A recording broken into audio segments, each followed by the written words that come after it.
What did we learn from the college football playoff semifinals this weekend? We'll discuss coming up next here on Locked On Sooners.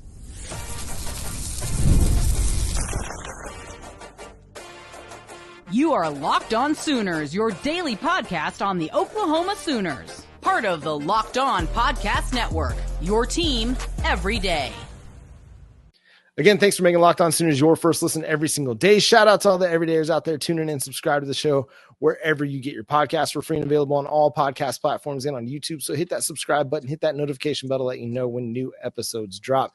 Jay, what was one of your biggest takeaways from either the Notre Dame win over Penn State or from Ohio State's win over Texas, or both? That honestly, that the playoffs is actually better than we expected it to be, because that's the right setup. Like, the semifinals is when it really matters most, is when you pay attention. But I'll say this, John, if there's anything that would make this even better, first two rounds on the homeschool team's field. Yes. Take away all these extra bowl games that have been allocated and keep those to be towards teams that don't make the playoffs. Keep it in that realm, because people still like to travel to those games. And to be honest, people claim that they thought that the bowl games will be watered down because they're meaningless and no one cares about them. But viewership is what's up on every single bowl game this year. We were watching all the most random ones on a Tuesday night because it was great. It's just fantastic entertainment. So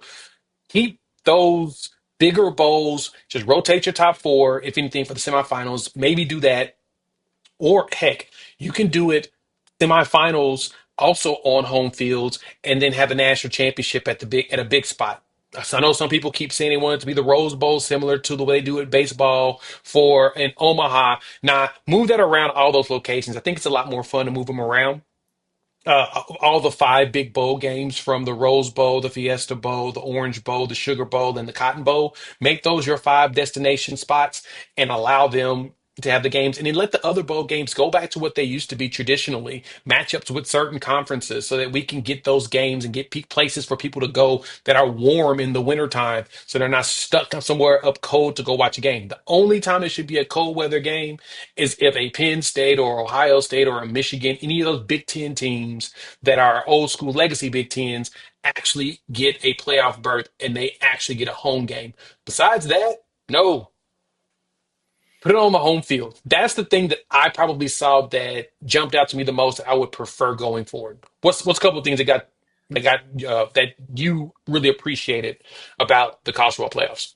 Well, so just to touch on the Rose Bowl thing, like the reason Omaha gets to host the College World Series, or it stays in one spot, is because you're Or Oklahoma bringing City with 8 softball. teams, and same with softball. You're bringing 8 teams, whereas with the Rose Bowl or the national championship game, it's 2 teams, and it's one game, as opposed to 2 weeks of games with the College World Series and Women's College World Series. So to me, the comparisons are apples and pineapples. Like, it's not even the same thing at all. And also, Southern California is terrible to drive in, travel to.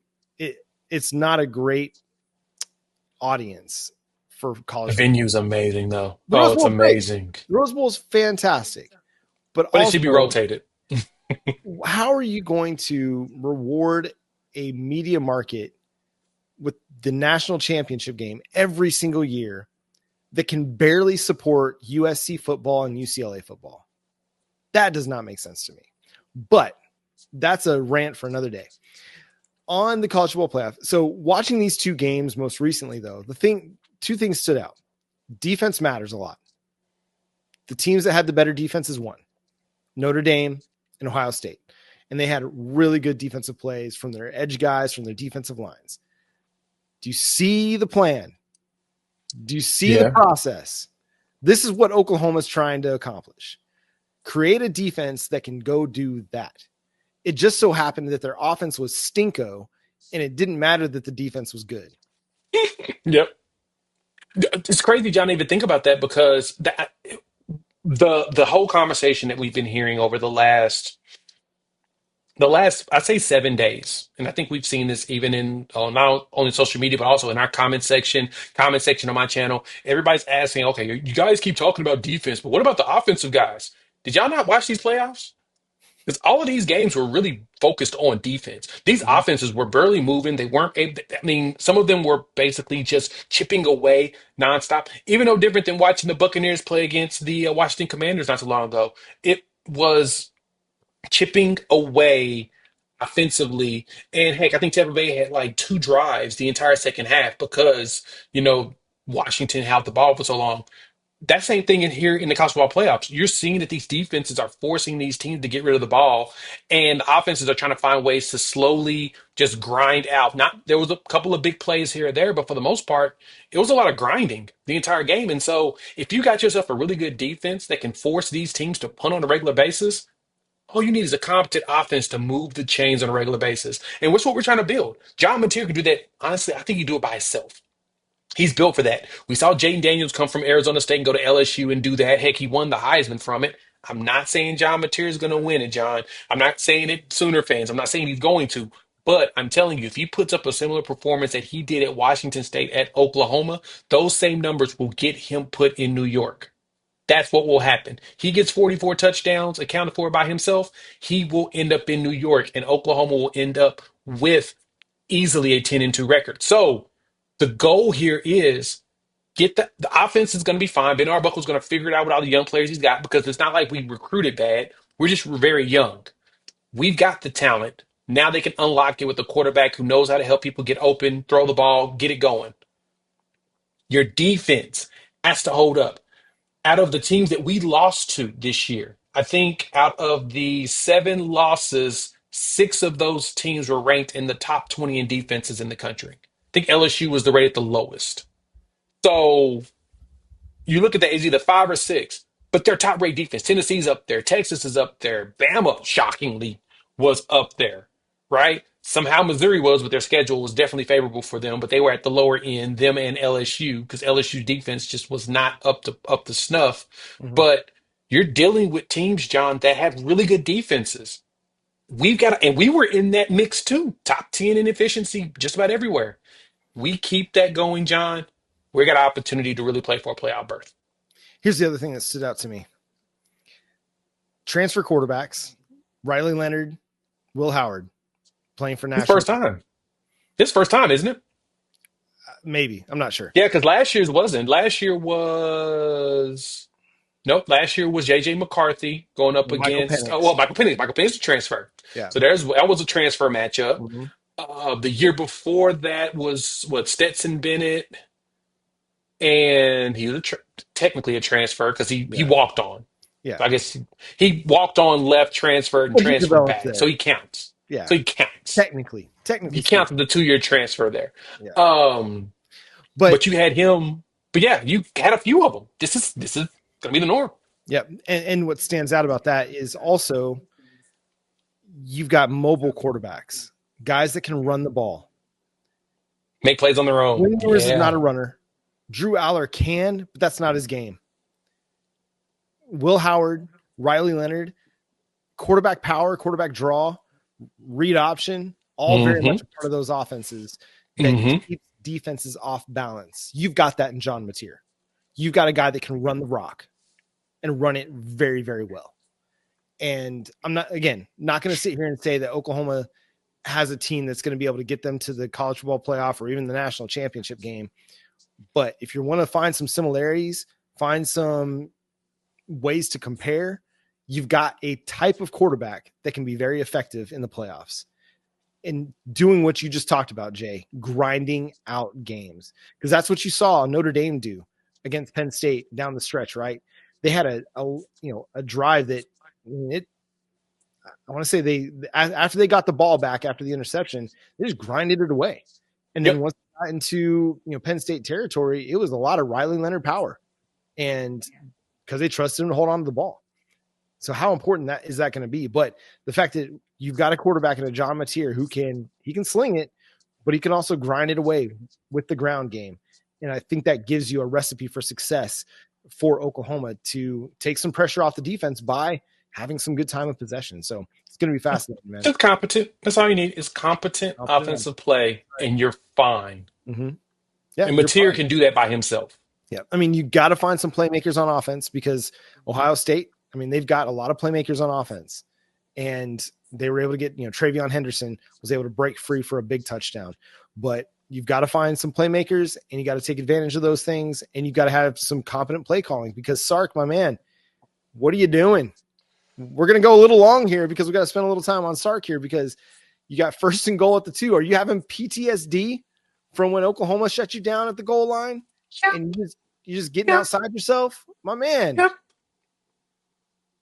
It made sense to run that toss. No, it didn't. It did, because I running up the middle hadn't worked. So you were hoping to catch them off guard, but you're also dealing with Caleb Downs here. To me, you've been better off passing up the ball than running the toss. Right. But I got the reason. It just wasn't smart to do it against Caleb, with Caleb Downs moving down the line. He was prepared for that. And so for me, it was like, yeah, you probably need to throw the ball more, or just do this, John. Put in Arch Manning. You prefer him anyway. Put in Arch Manning. Let him run the ball. That way, you've got an extra player that can run, and they have to find that extra. You have to find that extra defender to stop him.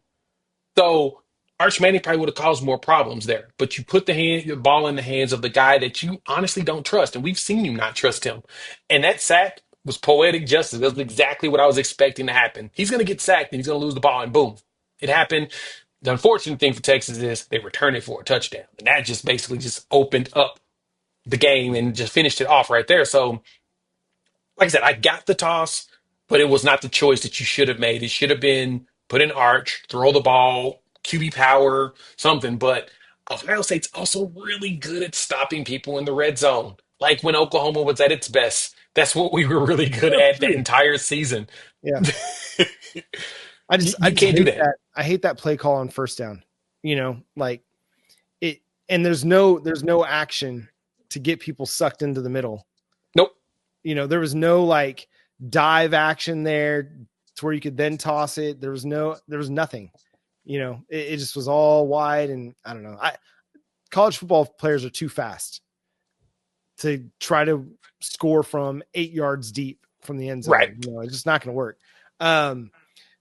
And then, I think you saw Ohio State kind of learned from Arizona State's mistake. When Arizona State sent the house, Ohio State only sent 4, and they trusted their pass rush and their coverage to be able to do something. Now, Ohio State's talent far superior than Arizona State's, but especially when you've got 2 edges like they've got, you can afford to just send 4. But that's one of those situations where you can compress everything, 10 yards in the end zone, not a lot of room for Quinn Ewers to work, and they were able to make him think about it. And to be honest, like, he didn't really have any time to think. I actually screenshotted it. He had 2 seconds. Yeah. 2 seconds. There's no thinking there. And Jack Sawyer was in his back pocket. So as good as Texas offensive line was for a lot of the season, just absolutely fell apart in this loss. So, and it's going to be fascinating because people are already projecting Texas to be one of the best teams in the SEC next year, and they're going to be losing a lot again. We'll see if they can hold up, but that's going to do it for today's episode of Locked On Sooners. Thanks so much for tuning in, being a part of the show. Subscribe to the show wherever you get your podcasts. We're free and available on all podcast platforms and on YouTube, so hit that subscribe button and that notification bell to let you know when new episodes drop. Follow Jay at Unfair Sports. You can check out his channel over on YouTube, Unfair Sports. You can follow me at John9Williams and read my work covering the Sooners over at SoonersWire.com. The show is at Locked On Sooners on Facebook, Instagram, TikTok, Twitter, wherever you like to do your social media. Threads. Not quite on Blue Sky just yet, but we're getting there. We got a Pinterest account now, so tell the ladies you can subscribe to Locked On Sooners over on Pinterest as well. But until next time, he's Jay Smith. I'm John Williams. We'll talk to you then. Boomer. Owner. You said Pinterest.